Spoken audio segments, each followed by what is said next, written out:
stuck in the wrong bracket. So it's the wrong.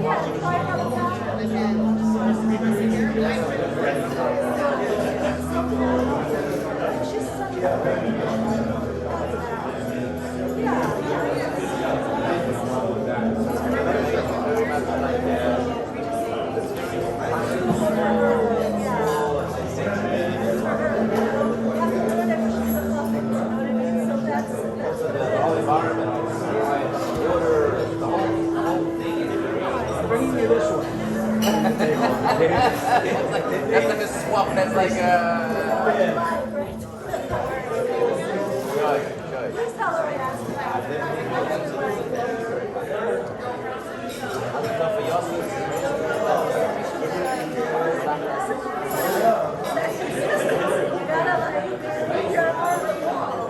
Where did you get the consistency from?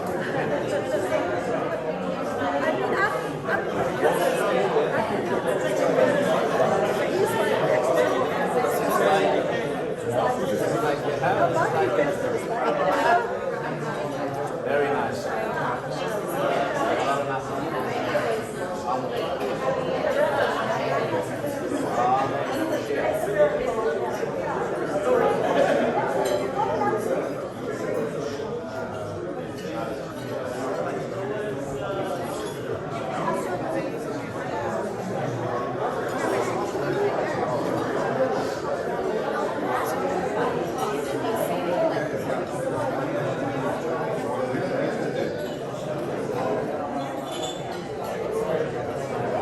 Good, how are you? Thank you very much. How are you feeling?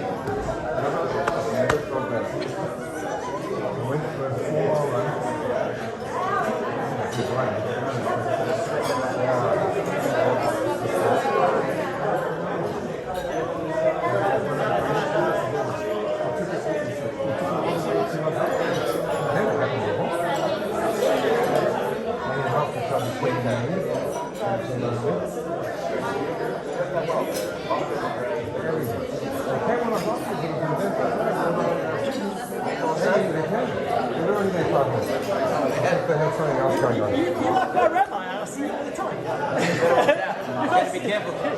I didn't see you here and here.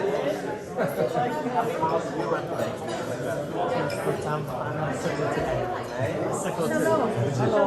The morning was rough. How are you? I struggled to Continue with your practice.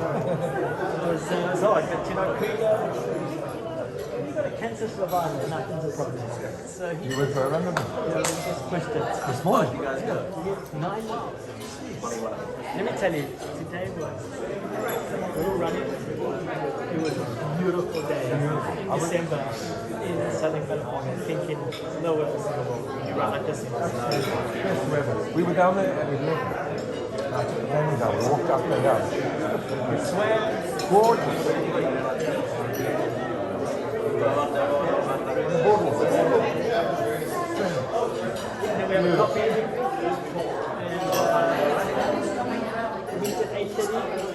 It takes a half an hour. It takes a half an hour. We ran for an hour 20. We have a coffee. Swim first. Swim and then a coffee. We get home like 11:30. We run about 8. Anyway, today is about 8:10, 8:15.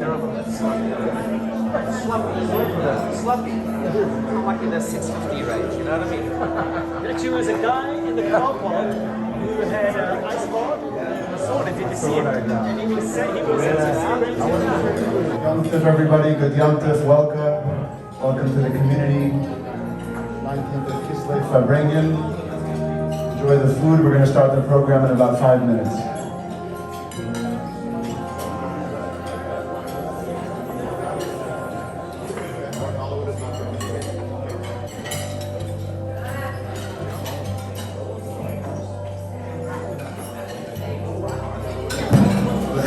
L'chaim. Good Yom Tov. Good Yom Tov to everybody. And a special Mazel Tov to the simultaneous celebration taking place tonight, the grand Siyum, the grand conclusion of the study of the entire Tanya by the men of the Tequila Tanya class. Let's hear it.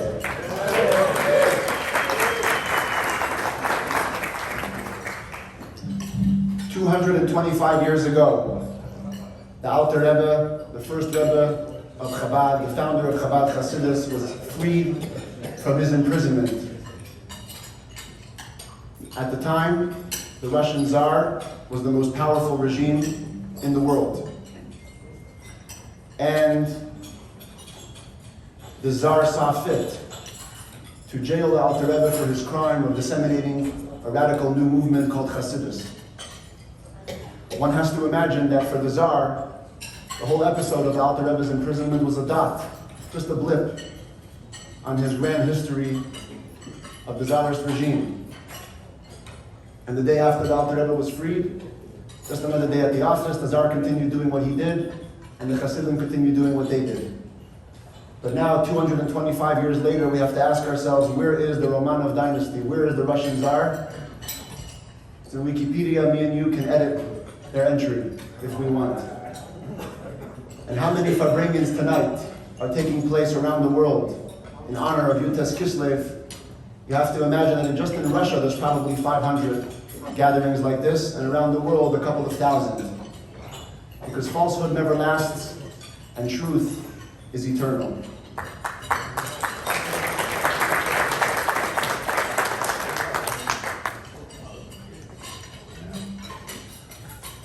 The verse that symbolizes the Alter Rebbe's redemption is Pada v'shalom nafshi. God has redeemed my soul in peace.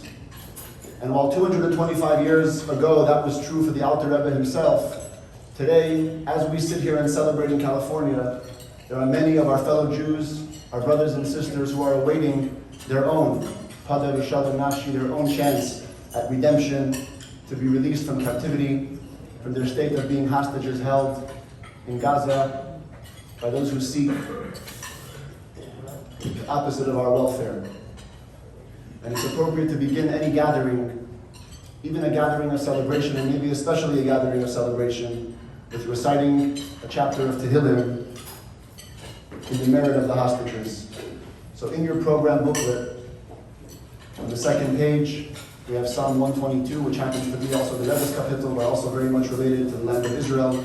I'd like to call up my father, Rabbi Lipskier, to please lead us in the recitation of Tehillim. Please rise as we recite this chapter of Psalms.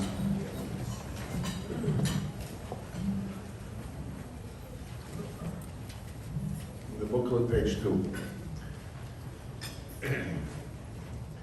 Shir Hamalois LeDavid Samachti Bo'emrim Li Beis Adonai Melech.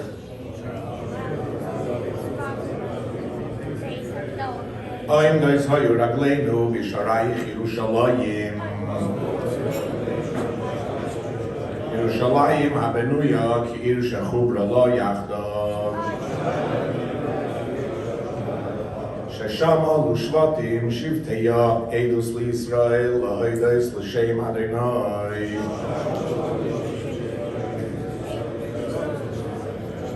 Kishama Yashvu Chisais L'Nishpat Kisais L'Veis David.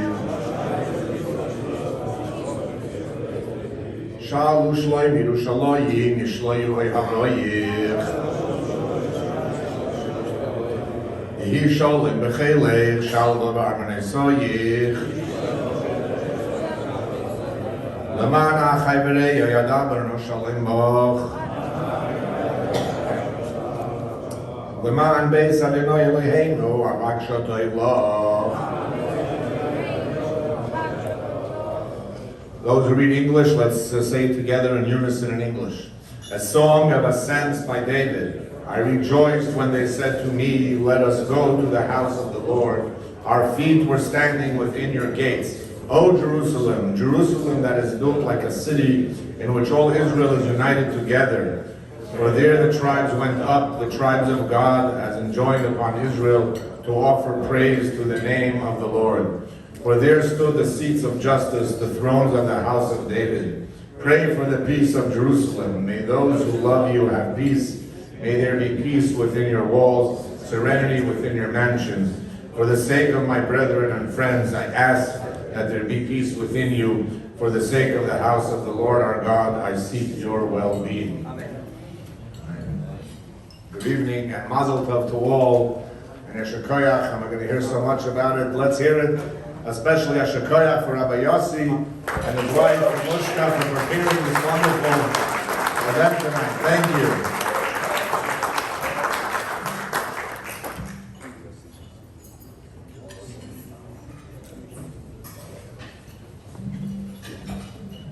Just before we continue, I do want to take a minute to mention that we have a couple of people that sponsored some of the costs for tonight's evening. First and foremost, Rabbi Rebbetzin Teitelbaum, in memory of Rabbi Tanya's father, as well as another member of our shul who gave a sizable donation, although he couldn't be here tonight, to be able to cover the costs of this event. And I also want to take a minute to mention that tonight, the 21st day of Kislev, although we're concluding the 20th day, but the 21st day of Kislev is the birthday of my mother's brother, who passed away young from cancer in 1997 at just 19 years old. Today was his birthday. Yosef Yitzchak ben Arav Tzvi Ze'ev, Olav Hashalom, his neshama should have an aliyah, and very soon a yerida, come back down with the coming of Mashiach and Tchias HaMesim. It's no secret that any Chabad that exists in this world is here at the directive and because of the inspiration of our Rebbe. The Rebbe, in the wake of the Holocaust, created a Jewish revival the likes of which nobody had ever foreseen, bringing Judaism to every single place in the planet. As we speak, there's Chabad in over 100 countries in all 50 states, and probably Farbrengen of Yud Tes Kislev took place over this weekend in every one of those places where Chabad is represented. And so it's only fitting that tonight we begin the evening with watching a short message from our Rebbe. The clip that we're about to watch is from a gathering on Yud Tes Kislev that took place exactly 40 years ago in 1983. Yud Tes Kislev 5744. And so we're going to watch a little bit of the song between the talks and a short talk from the Rebbe about this day.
The Moshe HaYodua, wo der Baal HaGiula, wo der Alter Rebbe hat Masbir gewesen, hat das HaMoshe zu Ben Melech, wo gewesen bei Mame du Matzev Bori, danach ist geworden Achele.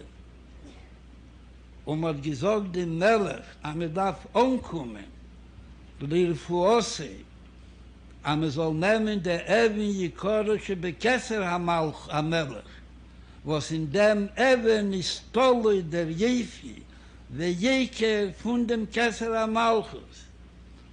Ist Kolzmann der Cheli noch nie gewähnt, hat kedei Kach hat der Melech auf drauf gesagt, soll man sich proben auf andere Wegen. Schaß ist aber angekommen und gesagt dem Melech, a der Matze von dem Ben-Melech ist, a Inje, wo das Negeia, Bechaye, hat nicht nur Natil gewählt.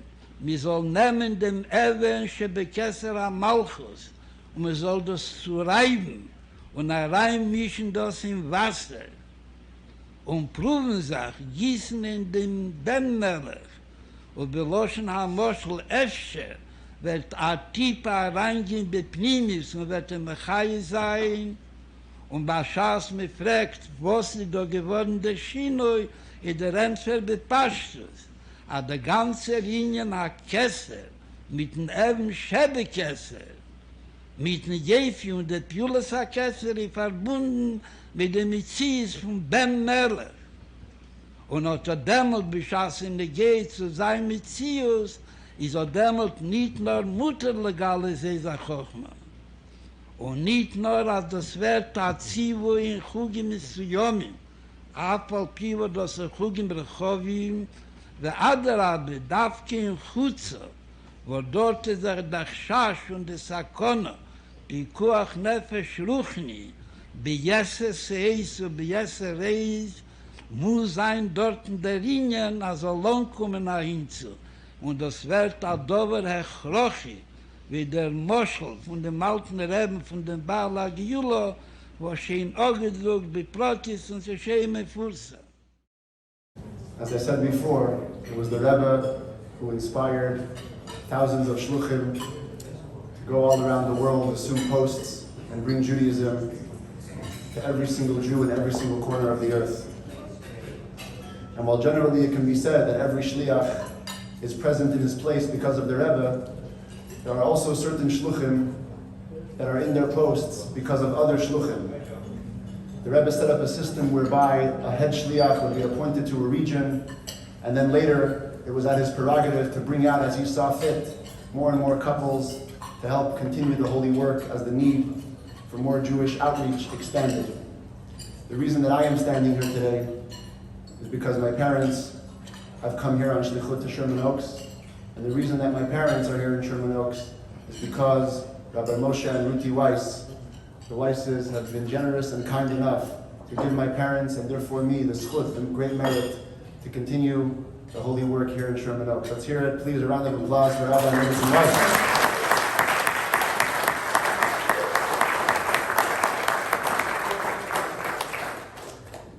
And on that note, it's my great honor to ask Rabbi Weiss to give us a few words about the significance of today's day of Yud Tes Kislev.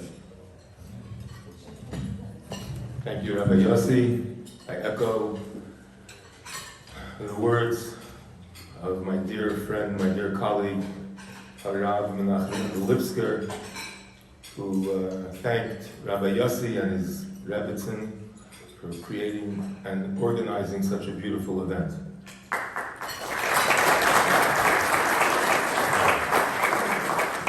I'm sure it's the beginning of many, and Mirz Hashem will see each other more often.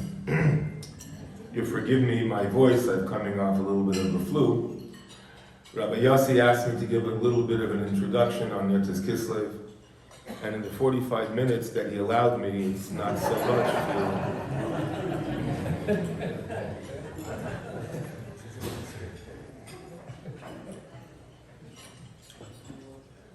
So I'm just going to say 2.5 comments. Rabbi Yossi mentioned something very interesting. Rabbi Yossi mentioned that what's the big deal? If I'll interpolate into what he said. What's the big deal? What was the big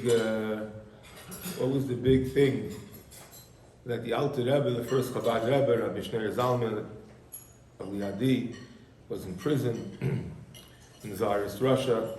It was almost a daily activity. And I'm sure the day after he got out of prison, the Tsar had plenty of other things to do. And what was this Chassidus? Why did he care so much? I'd like to share with you a very, very short 30-second vignette. It's quite amazing. Almost 40 years ago, I guess it's 39 years ago, my math is sometimes off.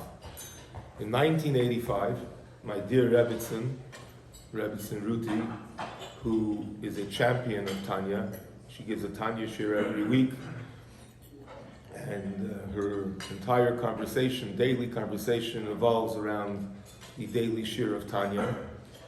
So my dear Rebbitzin and I were chosen by the Rebbe, and there's even a little bit of an excerpt in a talk that is very cryptic, because the Rebbe didn't want people to know that he's sending messengers to a far place, which he called it, a Medina Racheka. Somebody actually sent me a WhatsApp a few days ago, what is this, that there's a mention of you and a faraway country?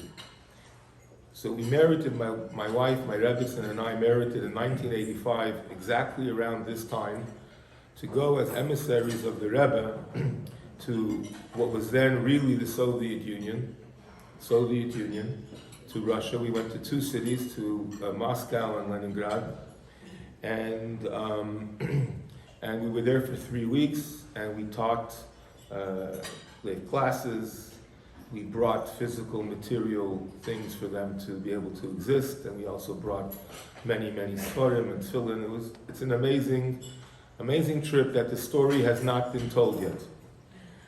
But I want to share something with you.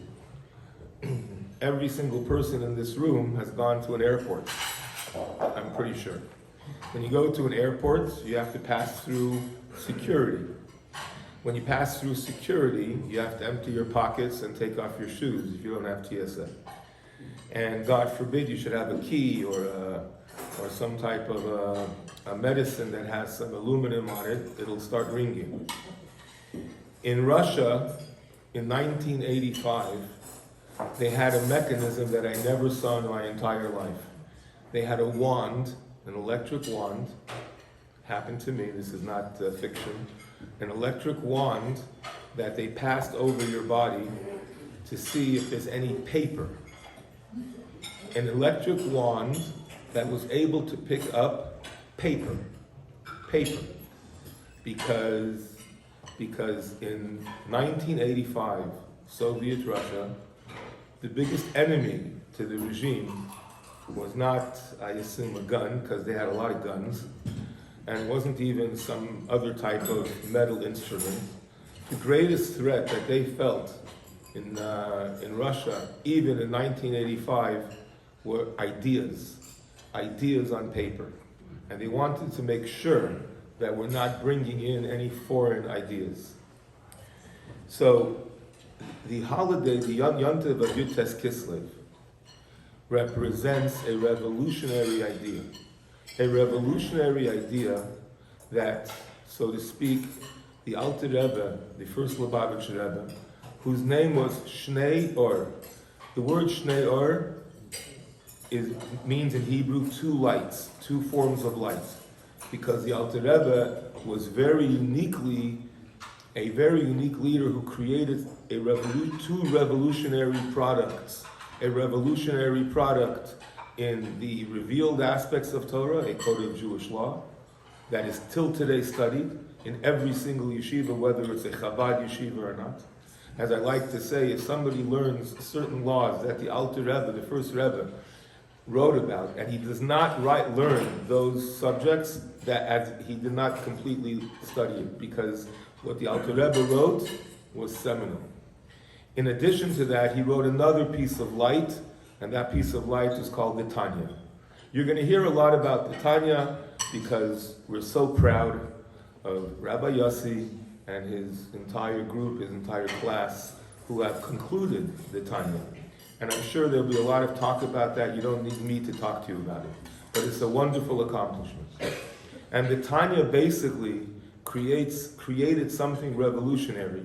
It created something that kept the Jewish people going, and basically it brought out from the dryness of what could sometimes be the Torah, the dryness of doing a mitzvah, the non-enthusiasm of Torah and mitzvahs, and the Tanya comes and gives it light and gives it energy and gives it vitality. As a matter of fact, the early Chassidim said that the word Tanya, if you turn around the words, it becomes Eitan, Asan, which is a fortitude, because learning Tanya creates fortitude. And believe it or not, yes, the Tsar was worried about words.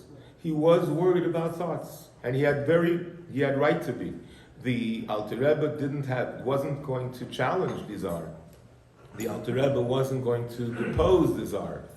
The Tsar didn't understand the beauty, what the Alter Rebbe wanted to do, but it was definitely a revolutionary idea. I'm going to conclude with a very cute little story that brings out what I said till now. And I think maybe you'll appreciate it, and as the night goes on, and you'll hear about Tanya. And I'd like to take this opportunity again, I'd like to give credit to my dear Rebbitzin, Ruti,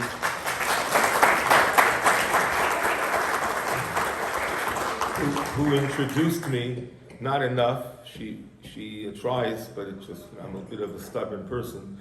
She introduced me to what's called a 3-minute Tanya, given by our illustrious Rabbi Lipskier's brother-in-law, Rabbi Silverberg.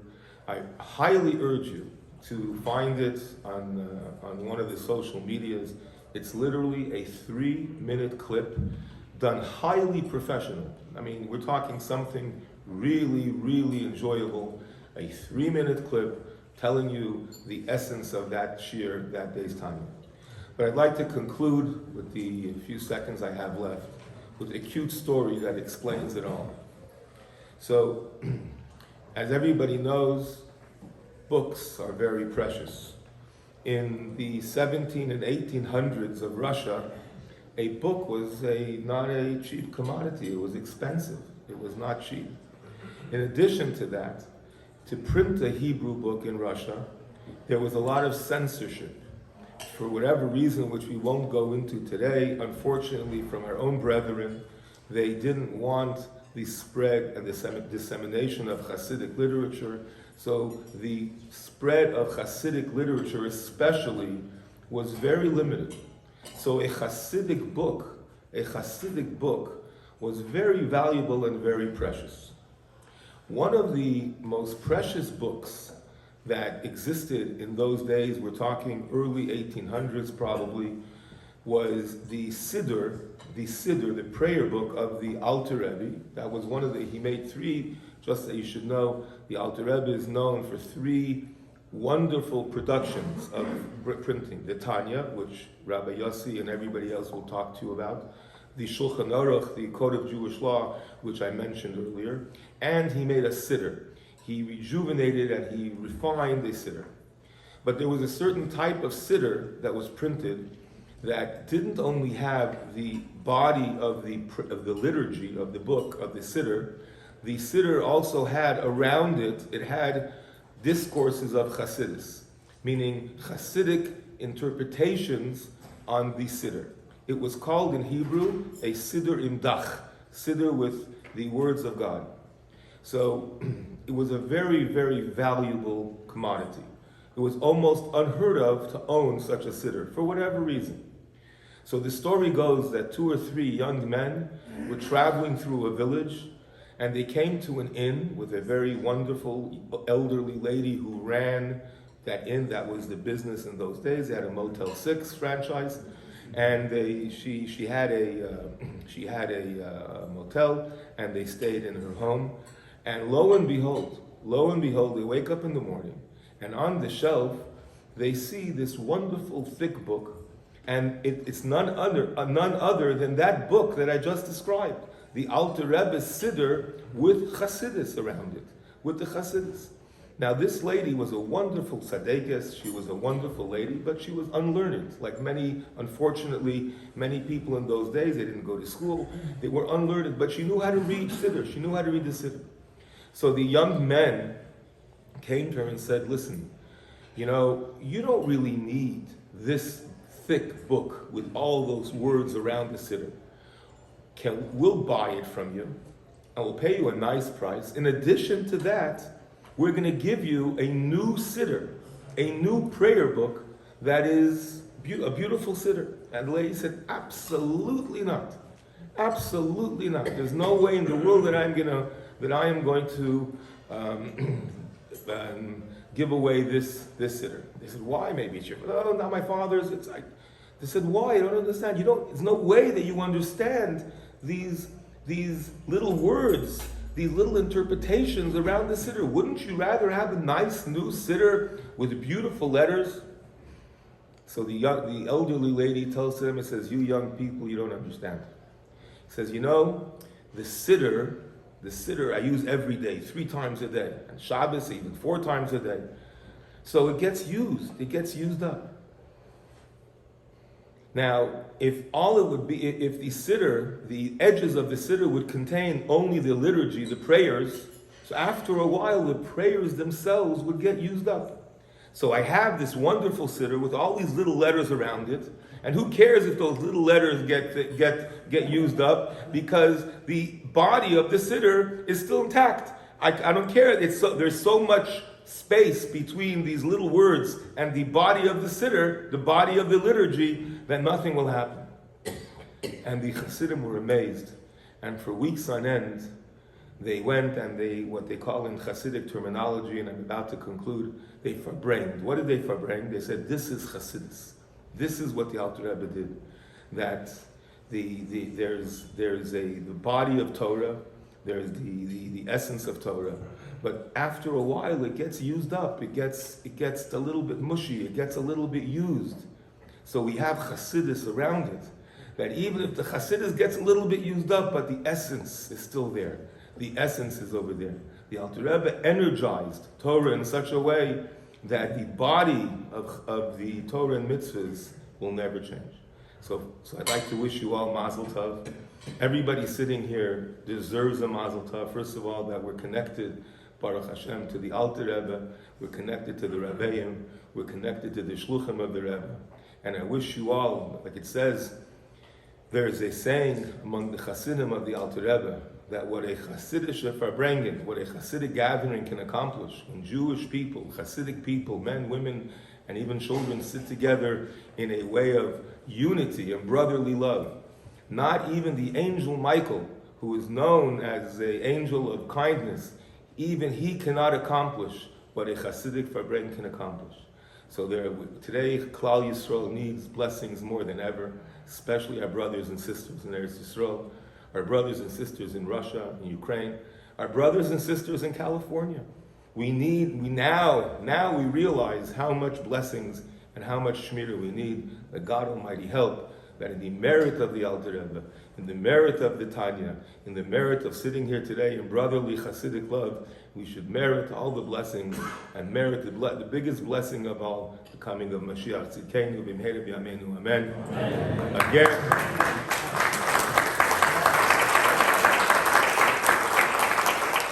Again, thank you so much, Rabbi Yossi and Rabbi Moshe. Thank you so much for organizing this, and may there be many more, even for the Chabad unprofessional, or maybe the older Chabad, not so young, but whatever, anybody that's anybody, we should also be part of it. Good night, l'chaim.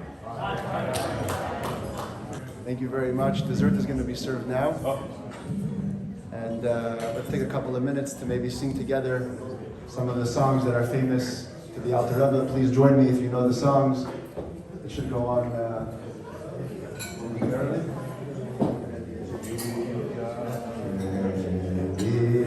Eleka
L'chaim, everybody, L'chaim.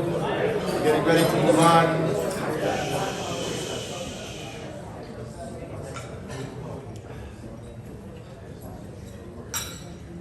We're getting ready for our keynote address. I just want to say 2 words of introduction to Rabbi Rabin. The Tanya class, which we give each week, and which we're celebrating the conclusion of tonight, was started 3 years ago while COVID was still in its height. Shuls were shut down, programming was very limited, and there was a suggestion that came up to get a couple of guys together and make a shiur. Started with a Parsha class, then it turned into a Tanya class. And from the very beginning, there became a mix of communities in which some of the men from Sherman Oaks and some of the men from West Hills and slowly from other communities began to participate. And very early on, as more and more men began to come in from outside of the local area, I had a little nervousness. Because Chabad rabbis can get territorial, it's just the way it is. And, It's a therapy session. this is, come on, group therapy, you guys don't know what you signed up for. So, but that's how it is in many cases. And so, just to be safe, I gave Rabbi Avi a call, and I said, look, I want you to know what's developing, turning into an interesting situation in which we have a fusion of Sherman Oaks, West Hills, Calabasas later, and other communities. And I just want to make sure that we're on the same page. And the response that I got from Rabbi Rabin not only calmed me, but rejuvenated me and empowered me going forward. He said, not only should you continue, and not only should you not worry about having other men from other communities come to the classes, but you should know that you're enhancing my shlichut. By having men come to study on a weekly basis, it doesn't matter with who. The fact that they're studying Torah each week will make them closer to who they need to be, and therefore enhances my mission. Not only did he say, I'm going to hold on and I want to have the people that are belonging to me belong to me, the freedom which he gave me allowed me to pass that on to each and every one of you who benefited from that, and I'm sure the benefits came back to Rabbi Avi as well. So the fact that we're sitting here tonight is in no small part testimony to Rabbi Rabin's dedication and Rabbi Rabin's altruistic selflessness in his mission of being the Rebbe Shliach. And therefore I felt it's only appropriate as we conclude the entire Tanya to invite him to deliver the keynote address. Rabbi Rabin, please.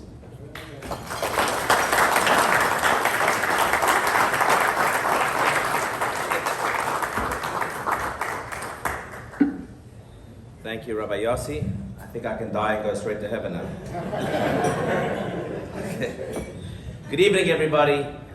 Is it 20 minutes you want, approximately? Just introduction. Introduction, by way of introduction. Before I speak, I'd like to share a few words, Rabbi Weiss. So I'd like to begin by thanking the leadership of Chabad of Sherman Oaks, Rabbi Moshe and Ruti Weiss, Rabbi Mendel and Shderny Lipskier, Rabbi Yossi and Mushka Lipskier, Rabbi Yosef and Chani Tadelbaum for the opportunity to address and to speak to everybody here tonight on this very special occasion of Yud Tes and Kislev and of the Siyum of the Tanya. This is a very, very special evening. So tonight we're going to touch on the topic of Chassidus and a new perspective on life. So they say the story, if you were in the Shara B'Tachon class on Shabbos morning at Ashul, you heard this joke. If not, you'll hear it now, and if you've heard it before, be quiet till the end. So they say the story of a guy that goes into a bar, and he orders a drink, and he says, I want to have a black label, Johnny Walker Black Label. That's what we drink in South Africa. So he takes the drink, and he throws it down the hatch. The bartender says, was it good? He says, it was delicious. He smiles. And then a minute later, he picks up the cup, he looks at the bartender. The bartender sees him, he's wondering what's going on. The guy's face changes. Takes the cup, and he throws the cup at the bartender. The bartender says, what are you doing? Are you a sugar? Are you crazy? He says, please, I'm so sorry. I didn't mean it. He says, I suffer from anger issues, and I can't control myself always, so I'm so sorry, really. I won't do it again. Comes back the next night. He says, can I please get a double Johnny Walker Black Label? The bartender says, you're feeling okay? You're okay tonight? So I'm fine, don't worry. He gives him the drink, he drinks it. A minute later, his face changes, he picks up the cup and he throws it at the bartender. The bartender says, listen here, my friend, you can't keep doing this. You need to get out of the bar. He says, I'm so sorry. I've got anger issues. It's not my fault when I was a kid. My mother, my father, my this, my that, my neighbor. He says, okay, fine. Comes back the next night. Same thing, gets a drink. He says, I'm not giving you a drink. He says, please, I won't. Gives him the drink. He throws it down the hatch. A minute later, picks up the cup, throws it at the bartender. The bartender says, listen, my friend, you can't come here anymore. He says, please, I'm so sorry. I didn't mean it. It's my childhood. It's my problems. It's my trauma. He says, listen, if you promise to go to therapy for 2 months, then I'll let you back into my bar and I'll sell you a drink. He says, okay, fine. So he signs him up with the therapist for anger management. He goes for the anger management. 2 months later, to the day he comes back to the bar, he says, can I please get a double black label? Double shot of Scotch Black Label, Johnny Walker. So the bartender says, you went to the therapy? He says, yeah, I'm a changed man. There was the greatest thing that ever happened to me. I owe you such a big thanks. Bartender says, sure, have a drink. He pours him not a double, he pours him a triple. The man takes the cup and he says, he takes the drink, throws it down. Bartender walks away, thinks it's okay. He turns around just to check. A minute later, his face turns colors again, picks up the cup, throws it at the bartender. Bartender comes running up to him, picks him up. He says, are you crazy? Are you out of your mind? You told me you're a changed man. You told me that you worked through your anger. You told me that you're not going to be doing this anymore. You've told me how bad you feel about every time you throw the glass at me, that you've got all this bad feelings afterwards. You feel so bad that you do it. You went to therapy for 2 months. You come back. You still throw the cup at me. He says, oh yes, I went to therapy. He says, and now I don't feel bad when I throw the cup. I'm a changed man. So tonight we're going to speak about learning Tanya. And we're going to discuss the idea how Tanya truly does, and will change your life completely. Sorry, I should put it off. I should turn off. So, tonight I want to speak about a new perspective on life. So, a new paradigm. So in Stephen Covey wrote a very famous book called The 7 Habits of Highly Successful People. Anybody read or heard of the book? Yeah. Yes, a little bit here there. Some people. Okay, very, very famous book, one of the greatest selling self-help books. In the beginning of his book, he speaks about something called a paradigm shift. And he says, in order to explain to you what a paradigm shift is, I'm going to give you an example of what a paradigm shift is. Paradigm shift is when you start to see the world through a new lens, a new reality, that you don't see things the same as it was before. He says there was a gigantic ship. There was an oil tanker out at sea one night. And it was dark, it was pitch black. And in the distance, the oil tanker sees there's a light, a little light. And it's on the course where the oil tanker is going. So the oil tanker sends a message through with his light saying, I'm an oil tanker. I'm a really big ship. I encourage you that you should change directions. Otherwise, I'm going to smash right through you. The little light sends back a message saying, I think you should change direction.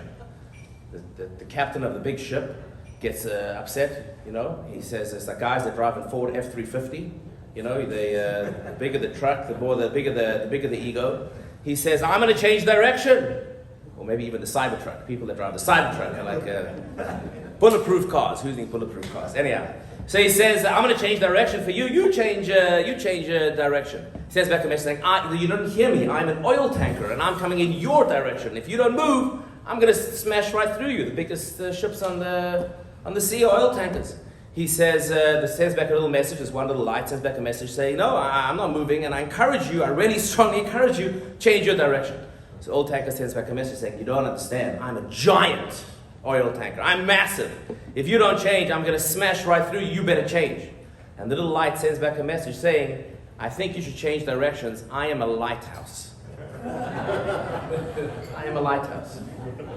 And the oil tanker, of course, changes direction because now that little light does not represent anymore a little light in the distance. He now understands that's land, those are rocks. If I go in that direction, I'm going to fall apart.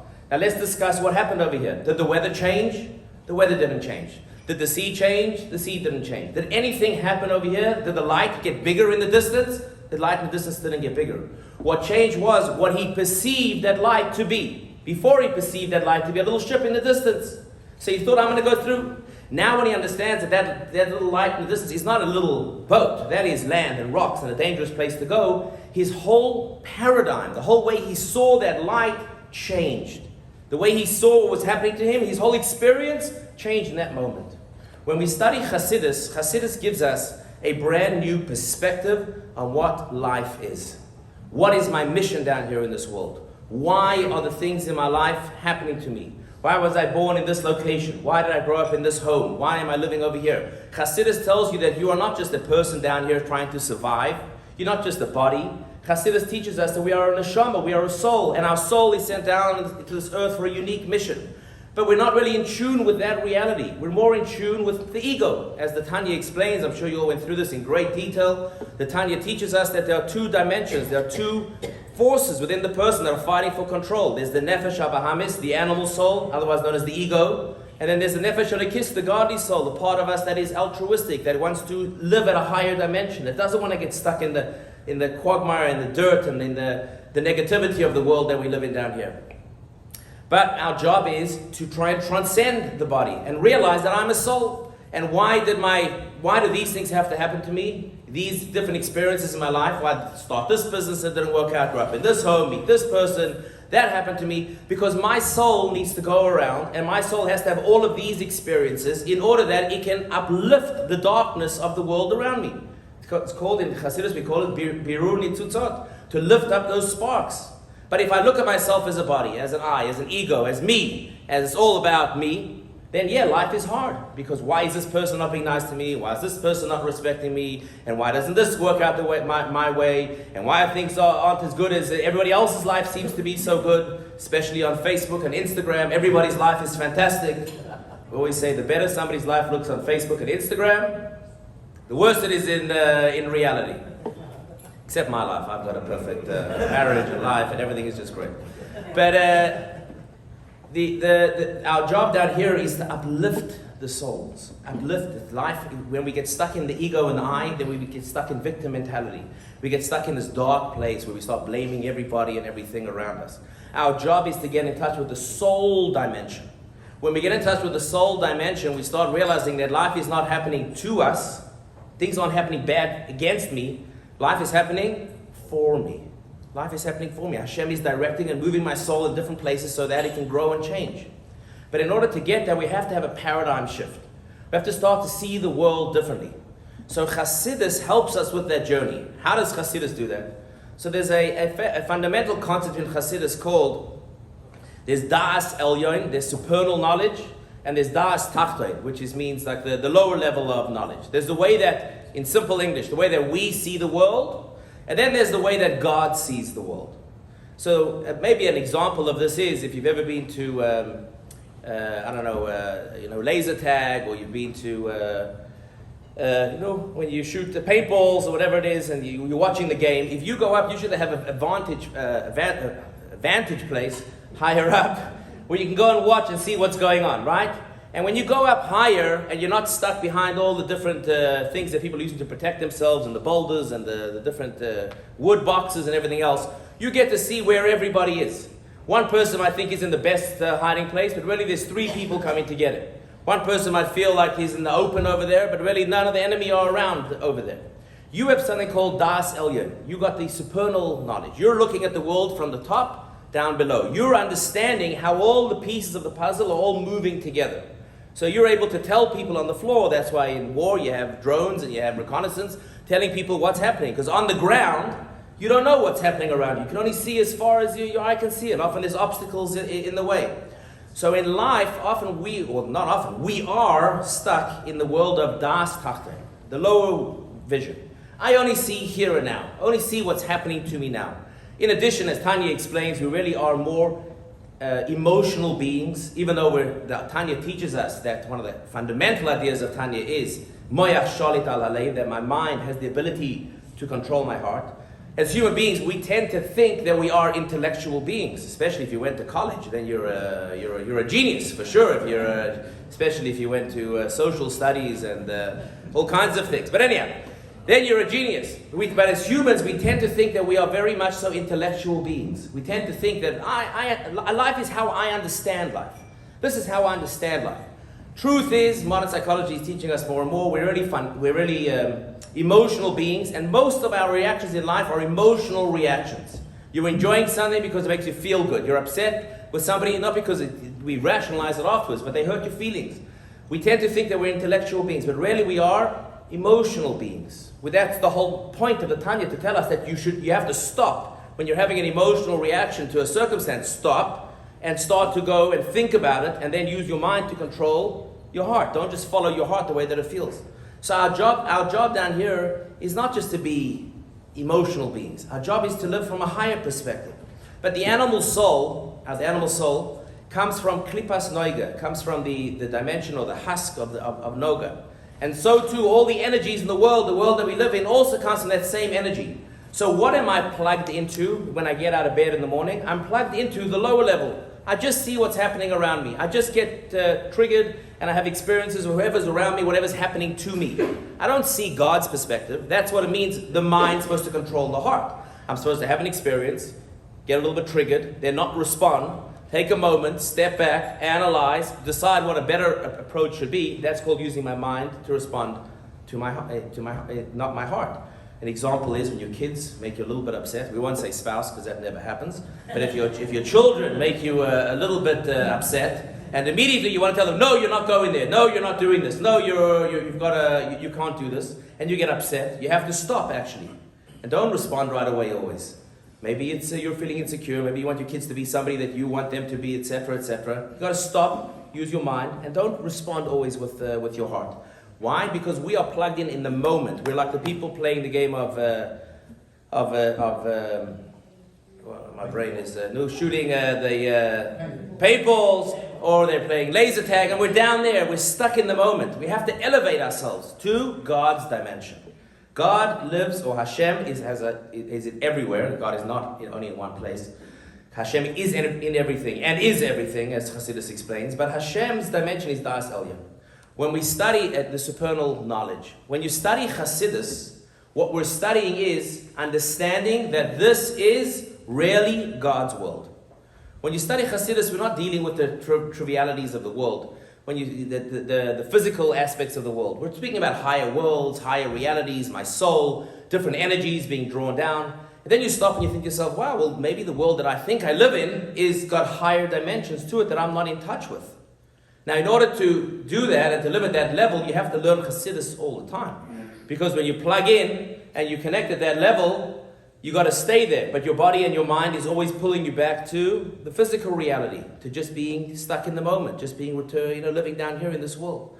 So Chassidus gives us a new paradigm to see the world. And that new paradigm is to see the world from God's perspective. That I think what's happening to me, maybe I think I can explain it. What I think is happening in that moment really usually is, let's say, 99.9% wrong. We don't really know why the things are happening to us. What we have to do is we have to have a level of humility and acceptance and say, God is running the world.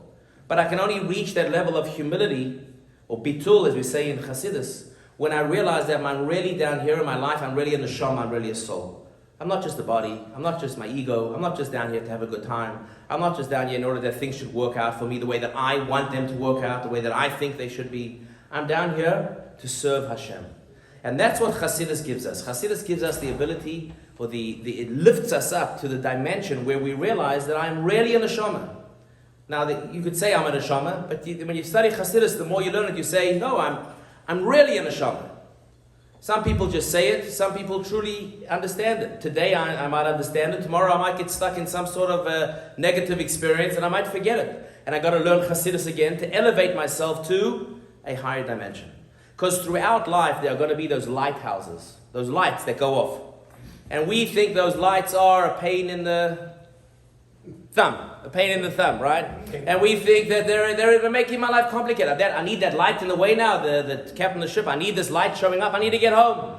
But I need this little fishing ship to tell me to change direction. I need this person to tell me I'm wrong. I need my boss to tell me I'm wrong. I need my wife. I need my kids. I need somebody, a customer. I need somebody else to tell me that I'm wrong, that I'm doing something wrong. I don't need all these little lights that are flashing all over and making my life. Everybody needs to know, get out of the way. I'm trying to live my life over here. That's from the ego's perspective. From the soul's perspective, we understand that every single flashing light is a lighthouse.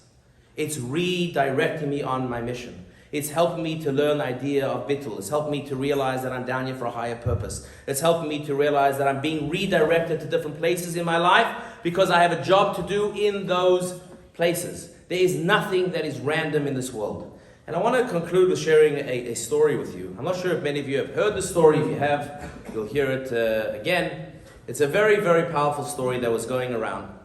And it goes as follows.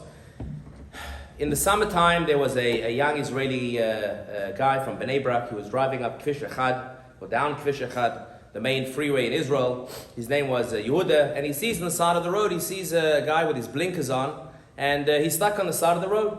So he slows down, and he's, as they say in Hebrew, he's a dos. You know what a dos is? Dati, he's religious, with his tzitzit and his yarmulke. He gets out of the car, and in the car is sitting a guy who's not dos, let's say. Not so religious. In Israel, you have people special, and everything in Israel is in the extreme, right? So when you have the religious, you have the religious, and when you have the non-religious, you get the super not religious.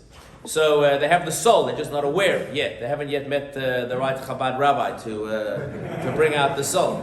So he says, listen, can I? He gets out of his car, the religious guy says, can I? He sees this guy on the side of the road there with his family and with his kids, and there's a little dog in the car. He says, can I help you? He says, are you going to help me? He says, you're religious. You religious people don't help not religious people.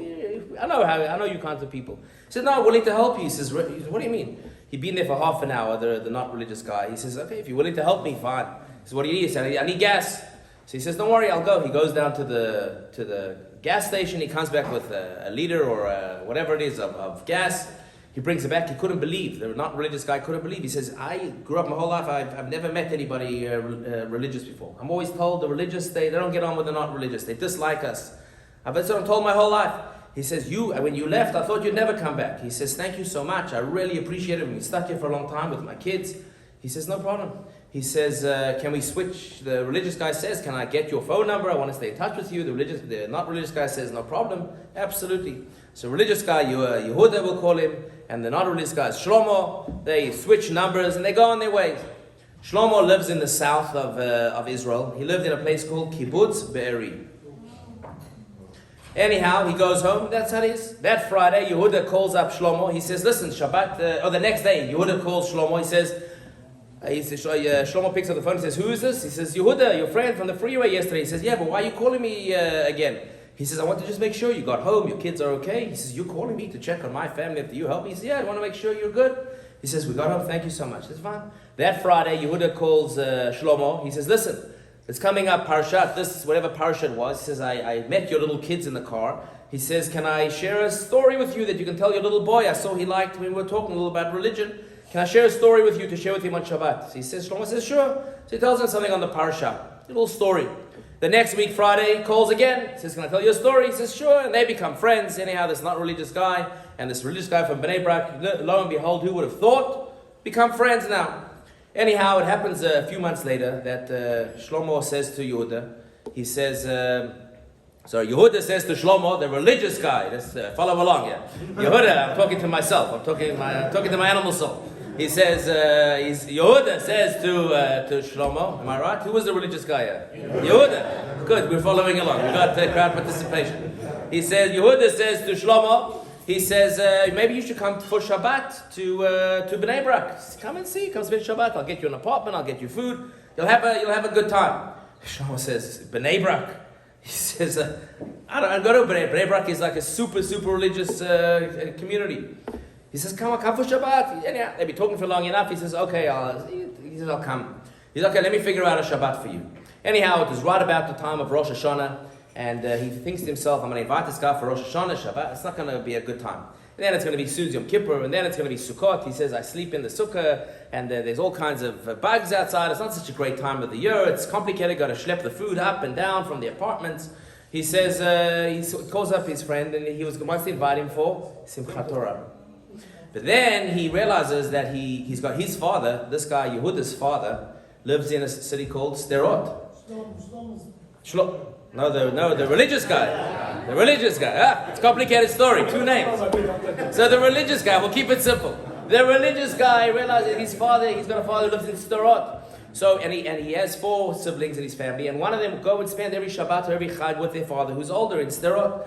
And his job was to be in Sderot with his father on Simchat Torah. So he calls up his rabbi from his shul. He says, what am I supposed to do? I want to host this guy for Simchat Torah, but I need to be in Sderot with my father. What should I do? So he says, listen, why don't you invite your father also for Simchat Torah? And then your father could be there, and this guy, this not religious guy, Shlomo, can see how you have kibbud avayim Yehuda to your father, and it can be a beautiful experience.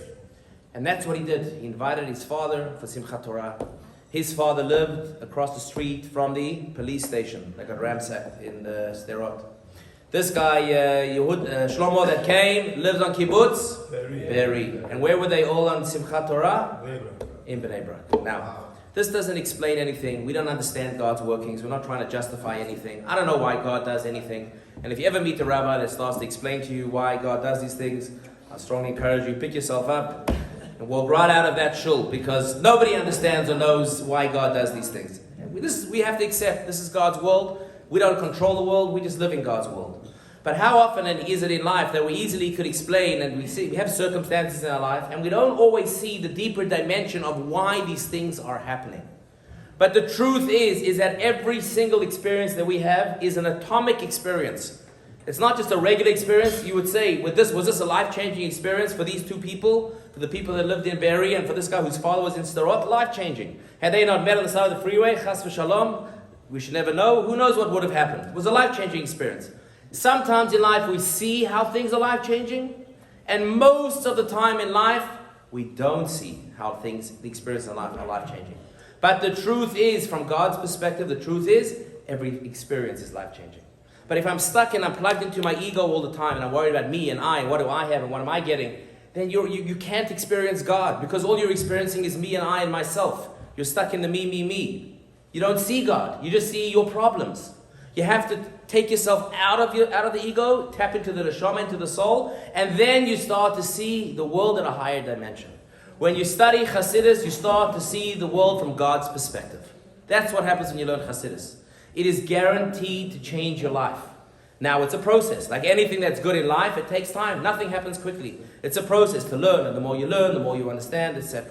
So I'll just conclude with a cute anecdote. They say, I think it says in the name of the Rebbe Maharash, one of the great Rebbes, he said as follows, and I say this a lot at our shul, so forgive me if you heard it before. He says that there are three things that are guaranteed to change you in life: alcohol, mashka, money, kesef, and Chassidus. They're guaranteed to change you. How are they going to change you, he says? He says, alcohol will make you drunk. Oh, I know a lot of people that drink a lot of alcohol and they're not drunk. What's the answer? You haven't drank enough alcohol. If you drink a little more, you'll be drunk. It's a guarantee.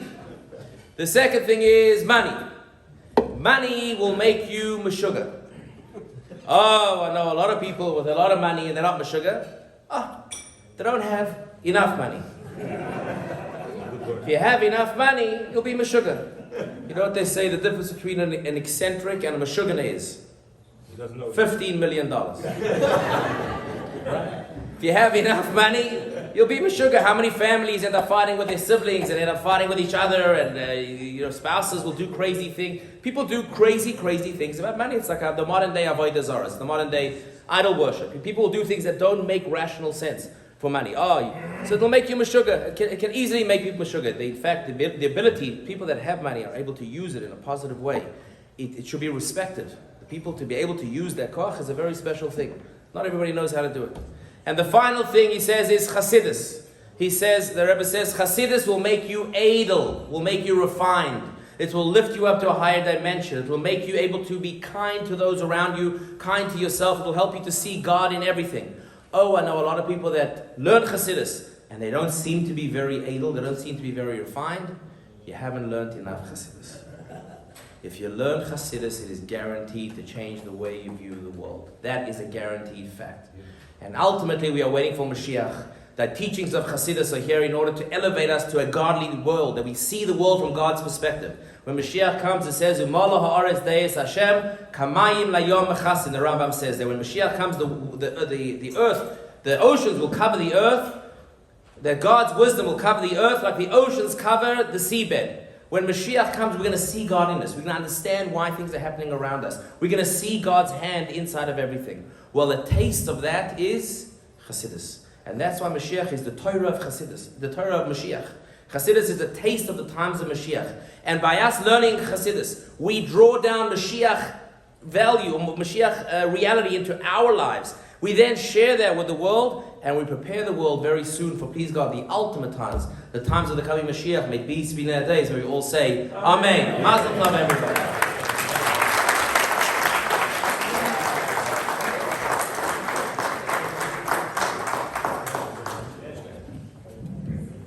All right. Thank you. Thank you very much, Rabbi Rabin. And now to the highlight of the evening. We're going to go to honoring the men of the Tequila and Tanya Wednesday night class who have spent 3 years studying through the Tanya. I also want to show a short little video as a little testimonial to that. But just before, Shmuel, 1 second. Just before we go to the video, I want to make a special tribute. The Talmud tells the story of Rabbi Akiva, a man who for the first 40 years of his life didn't learn a word of Torah, didn't know the letters of the Hebrew alphabet. And one day he was passing by an area where there was water flowing down, one of these little waterfalls, and he saw water dripping onto a rock.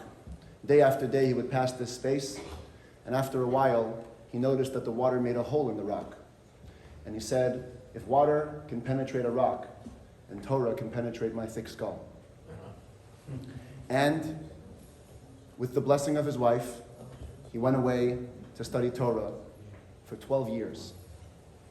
12 years he didn't stop learning, and after 12 years, he came back with 12,000 students following behind him. And as he came to his home, he overheard a conversation between his wife and his father-in-law. His father-in-law was lambasting her for allowing her husband to go away for so long. You think he went to study Torah? He just went to have a vacation. He's going to leave you as a living widow. You'll never be able to remarry. And she said, not only am I sure that my husband is learning Torah, but if it were up to me, I would tell him to go for another 12 years and keep studying Torah. Rabbi Akiva heard that from outside of his window, took up the offer. He went back another 12 years. 12 years passed by, and now he's coming home not with 12,000 students, but with 24,000. The 40-year-old ignoramus had turned into one of the greatest of the greats. And as he was heading into his city, his wife, Rachel, came back to greet him. She fell, prostrated herself before him, and was kissing his feet. And the students, who didn't know who this woman was, started to push her away. Metapchinot ota b'nezifa, says the Talmud. They were screaming at her, shushing her. What are you doing? This is the greatest Torah sage. And Rabbi Akiva turned to his students, and he said, Shali v'shalachem shalahu. My Torah and your Torah belongs to her. The reason that I am able to learn and to teach is because of my wife back home who left me 24 years to go and study the Torah. Tonight we're going to honor a group of men that have studied Tanya for 3 years. But it's also an equal tribute to the wives, each one of you, who allow your husbands each week to come and study Torah, to come and be introduced to the teachings of Chassidus, to imbibe the depth of these Chassidic teachings, and it does spread to the entire home, as I'm sure each one of you can testify. So I want to give a huge round of applause to the wives of our Tequila and Tanya men.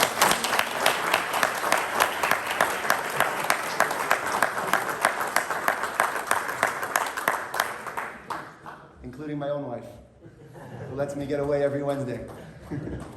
So I can keep teaching each of you. And with that, turn your attention please to the screen for a short testimonial video to our study of the Tanya.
like I've been coming to these classes for about a year and a half.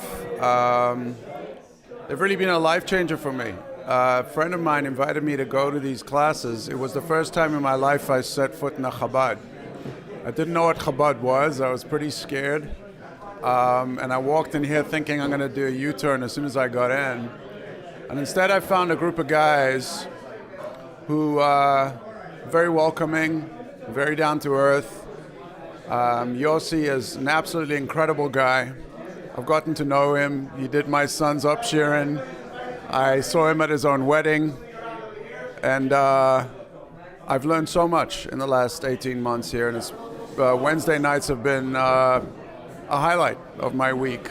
I really can't see doing anything else on Wednesdays. So when he starts the whole cycle again, doing the whole Tanya from the beginning, I'll probably be right here all over again from the beginning. It's been an excellent journey, and I thank you, Yossi, and I thank everybody that's been part of it. It's been amazing.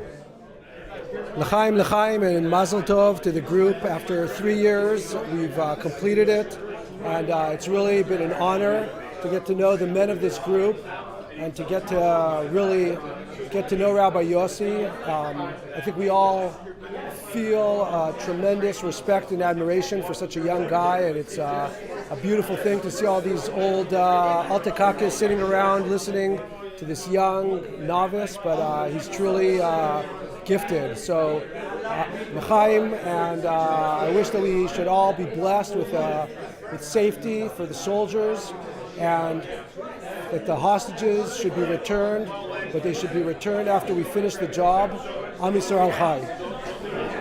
When I was a child, my father, Al Vashalom, used to say, you know, you're a very good salesman.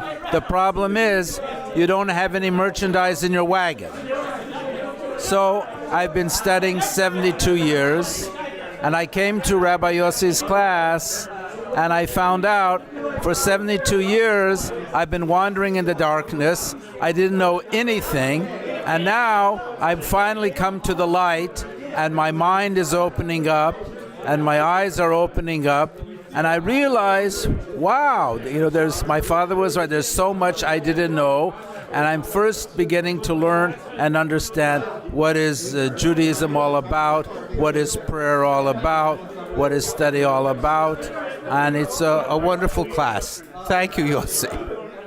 So to Rabbi Yossi, what an amazing mensch, human being, rabbi, friend. I feel honored to have been a part of this journey for the last 3 years, starting in chapter 3, outside in the cold. But he has been just an incredible teacher, educator, and has taken us through the Tanya with such incredible wisdom and clarity, always being so well prepared, always distilling it down to the lowest common denominator for the class, and being just incredibly patient with everyone as we went through some complicated topics over the course of the 4 books. I have so many notes in my phone thinking about the learnings from our Tanya classes, but what sticks with me the most from everything is really the importance of tzedakah. Tzedakah, and what I've taken away from the Tanya and from the Rabbi is, with respects to Tanya, has been just life-changing, and please God, I'll be able to do more. And so Mazel Tov to the Rabbi, L'chaim, and looking forward to book 1, chapter 1 next week. First, I want to just say, I'm so old. I know these guys since I'm single. You know since you're 5. But on a serious note, during the classes, I do a lot of talking, but there's one thing I really want to say. Tequila and Tanya is much more than a series of classes. It's a family. Tequila and Tanya is a family. That's the success of this group. The fact that we started off with 4 or 5 people, and word of mouth spread from person to person, till we inspired a community. And we have a core group of committed people that comes here every single week. And that's what makes the success of Tequila and Tanya. And that's what's going to make the success of Tequila. The fact that we keep on pushing it, the fact that we spread the word to our friends, and more friends bring more friends, that is the secret. The mishpacha, the family of Tequila and Tanya. L'chaim to that.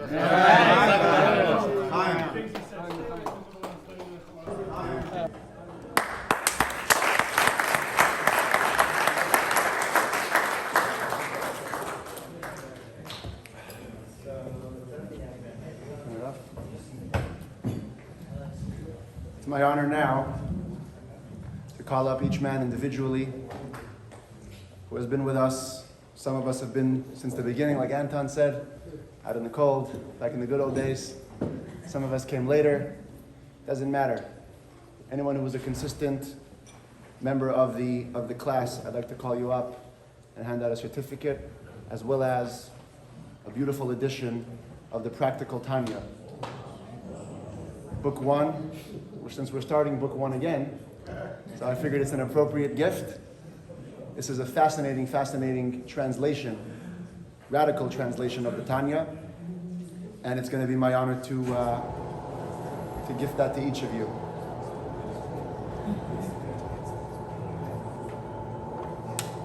There's also going to be a certificate of completion for every single man, which reads, "This certificate is proudly presented to whoever it is for being a consistent participant in the Wednesday night Tequila and Tanya class, which completed the study of the entire Tanya over 3 years, Kislev 5781 to Kislev 5784. And the dedication in the Tanya also acknowledges the same. Thank you for being a part of the Wednesday night Tanya classes.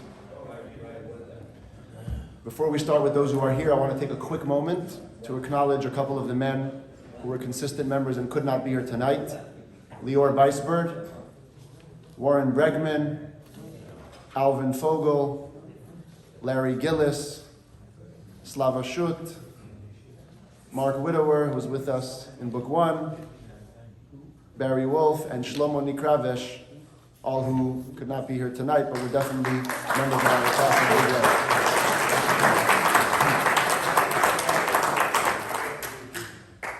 And while I don't have a special award, he deserves one, but we should give a big round of applause to Philip Stein, who was our most consistent member of the class, and he's also not here.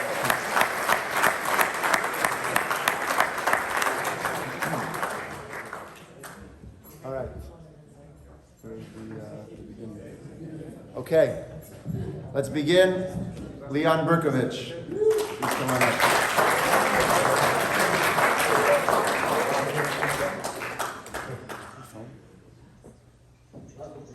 Thank you. Come on up, please. I'm gonna come up. Come up, get a picture with me. Oh. Come on. Always taking pictures. I'm always gonna get that.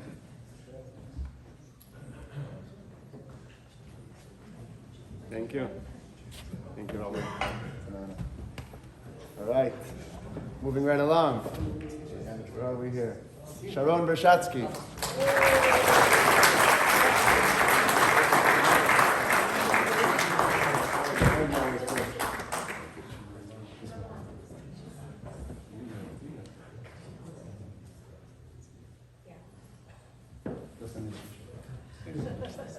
Mike Draft.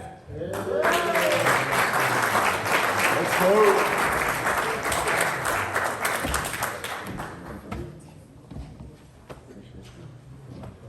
Picture. Wait.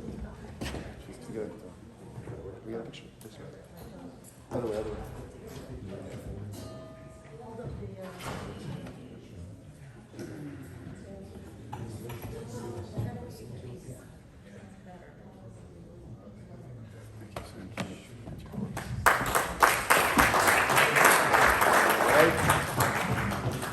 Jay, Falk, please.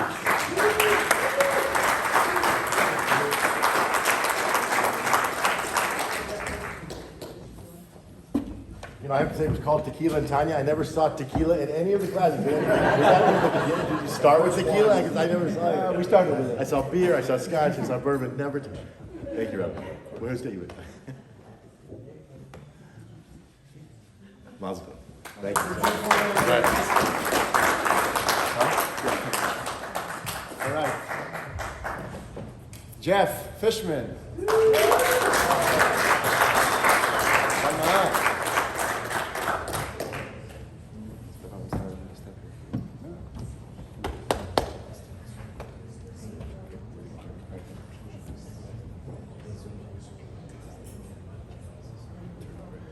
Oh, a real picture. The picture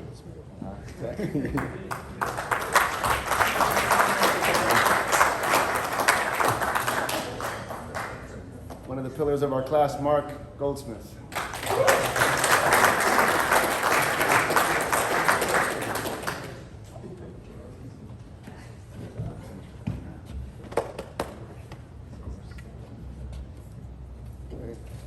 You can. First graduate degree. That's right.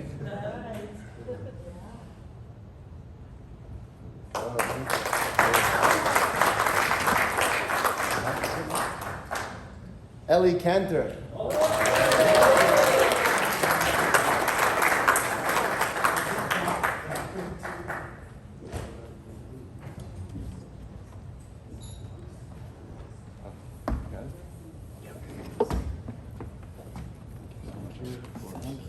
It's better than law school.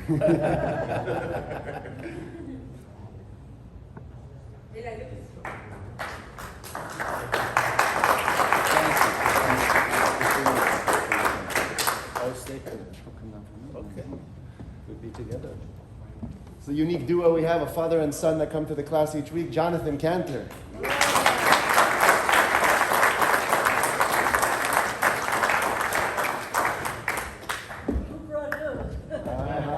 Good question.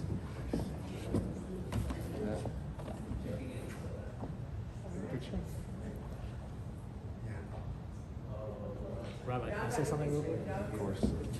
Short little toast. I want to say something very quick.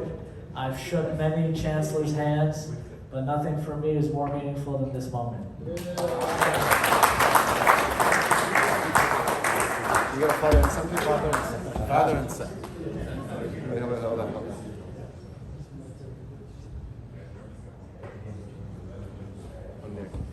One there. Oh, one phone. Wow. Beautiful.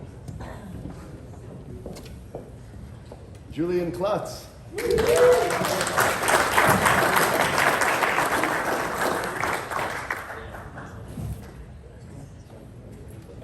Maybe you want to give a mention to the great methods on his slot. Yeah.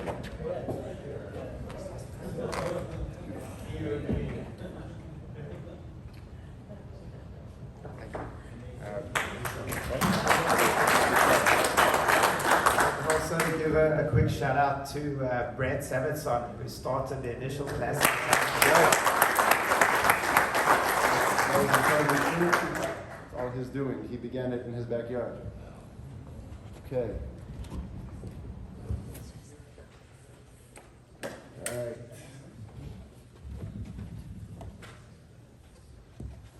Another one of the guys from the beginning, Gil.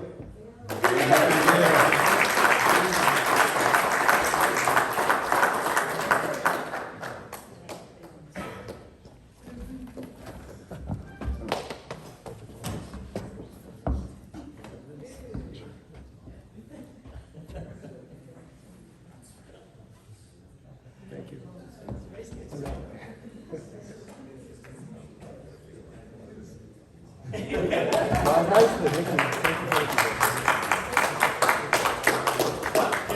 Very special member, Charlie Levy. Jay, you ever saw Tequila or was it just Charlie brother?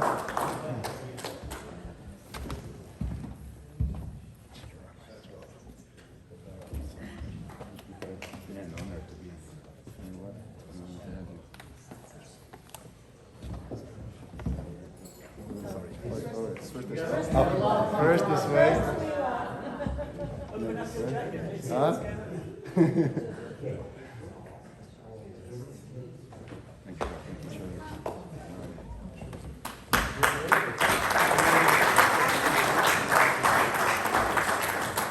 The man I'm about to call up is certainly a pillar of the class.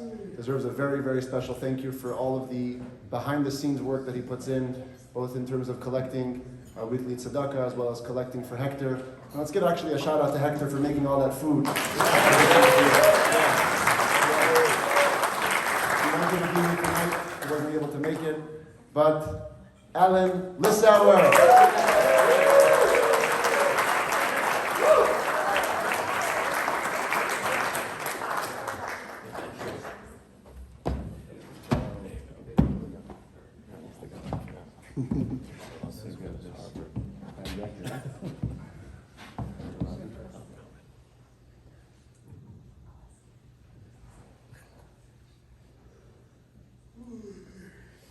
I just want to say, we started this in the fall during COVID, and we didn't wear masks. And we didn't. None of us were afraid, but we all wanted to learn. And I just want to thank Yossi for bringing us through this, because most of us didn't know anything. And we look forward to doing it again. Thank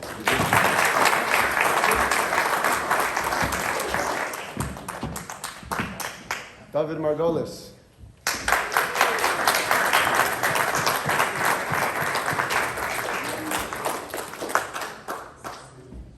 Come on.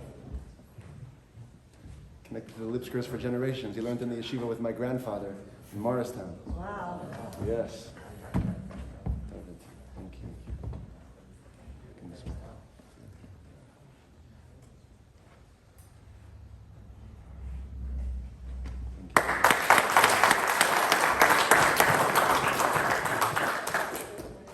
Another man who looks like he's not here tonight, Adam Michaels.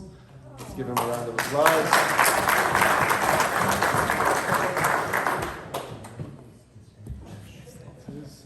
Okay. My dear Rafal, please come on up with our welcome.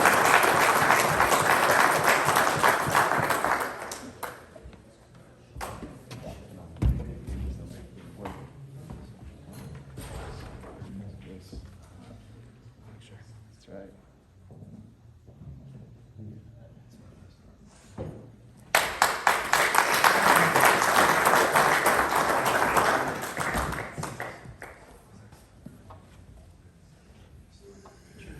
This is a real honor for me to hand this one out. Yitzchak Mendel, please come on out. Welcome.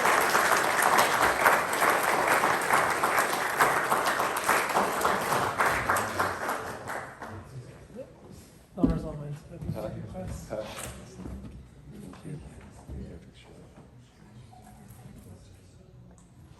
you so much.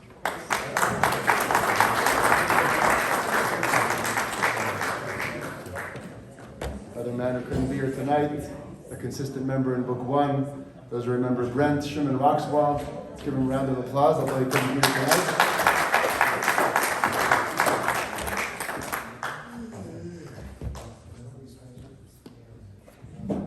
Where is he? David Rogers. Let's go.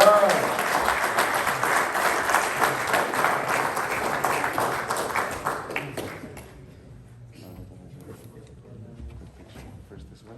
Yeah, that's your wife. Oh, there she is. That's right.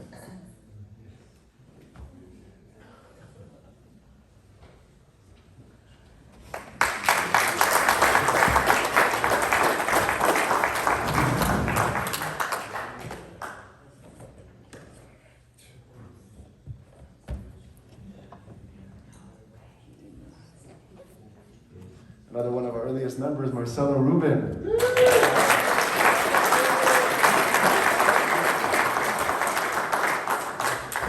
Always keeping us updated on the soccer, everything we have to know. Thank you so much. Thank you so much.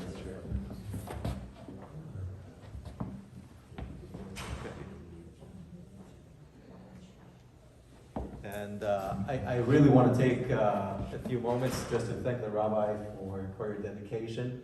And on every single class, I believe he was able to illuminate us in different levels.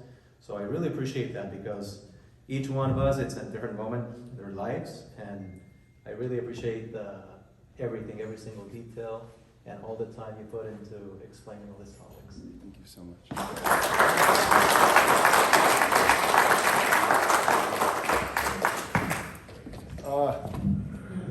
This man, a good friend, been with us for a very, very long time. Where is he? Dennis! Where's Dennis? Hey!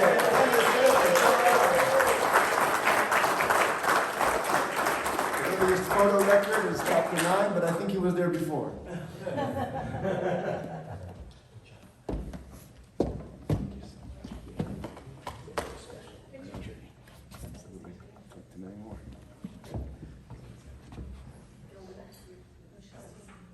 You can go first.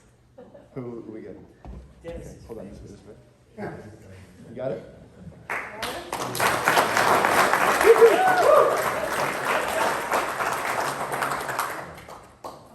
And another very special member of our class, Rabbi Cheskel, Craig Chandler.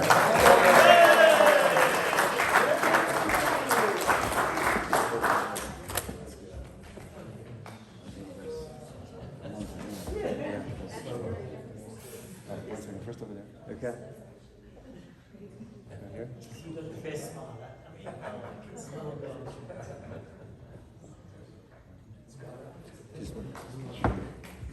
As a testament to the rabbi, I'd like to say we will all see you in 3 years as Ben Oni.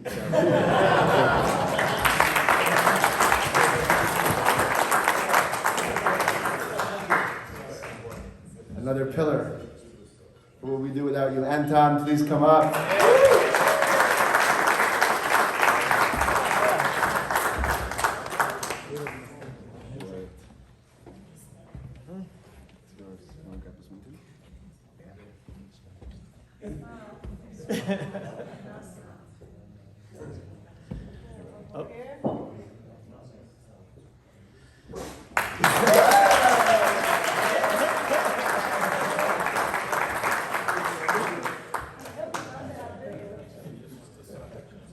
You may be quiet, but we know you're there every week. Artie Smith.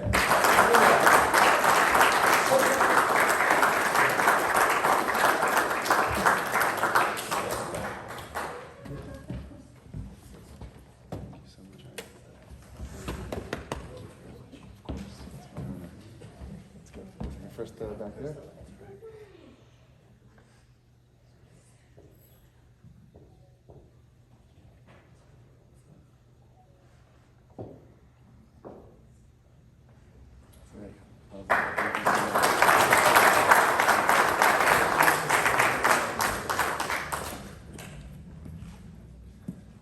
The next man was with us consistently in the beginning. Then Hashem blessed him with a son. And then he came back still. Yosef Trecho.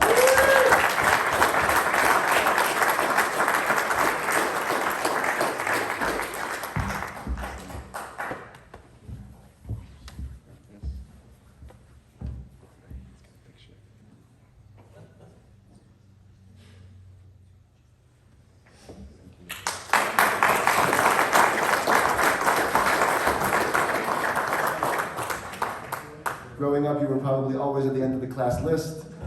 Gabe Varavia.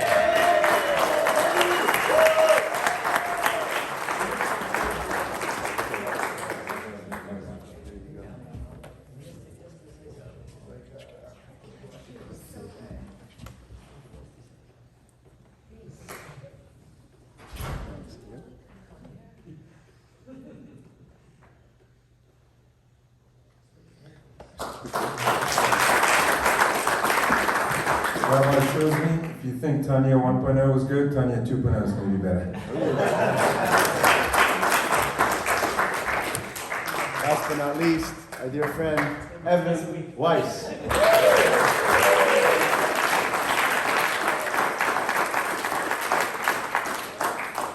Oh, it is a big step. Thank you. This is amazing. Who knew? Who knew there were gifts? Yeah, there's always gifts at the end, a little surprise.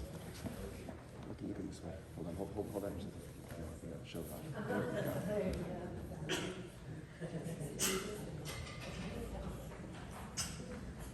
we go. All right. So I came almost at the end, book 4, at the letters, and I just am really excited about book 1. You know? That's for you. So I want to catch up. Thank you. That's good.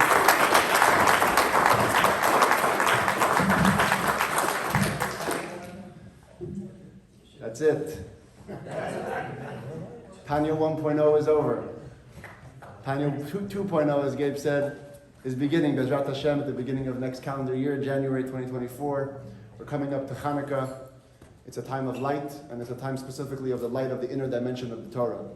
And as we customarily wish, when we conclude a work of Torah, we say, Kishem, Sha'azartani, L'sayim Sefer Zeh, the same way God has helped us to conclude this book, so may He help us to conclude many, many other books, both in the revealed aspects of Torah and the hidden aspects of the Torah, Nigla and Chassidus, and it should be as the Friedrich Rebbe would always wish, and the Rebbe would always wish, L'shana Tova. It should be a good year, B'limud HaChassidut, U'v'darkei HaChassidut, learning and conducting oneself in the ways of Chassidus, Tikatevu v'Techatemu. You should be inscribed and sealed for a wonderful year. Mazel Tov, Mazel Tov.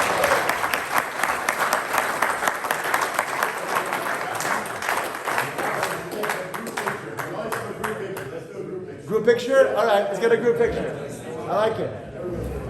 Everyone who has a certificate, please come up. Let's do a group photo. Lovely idea. One of the only traditions every year.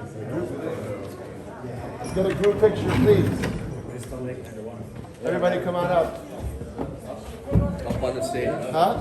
Take out the table? Yeah, sure. Let's do that. Yeah, take down the table.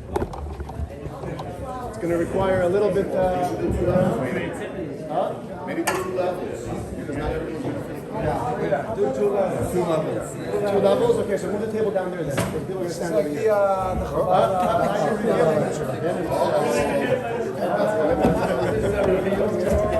There's the tequila.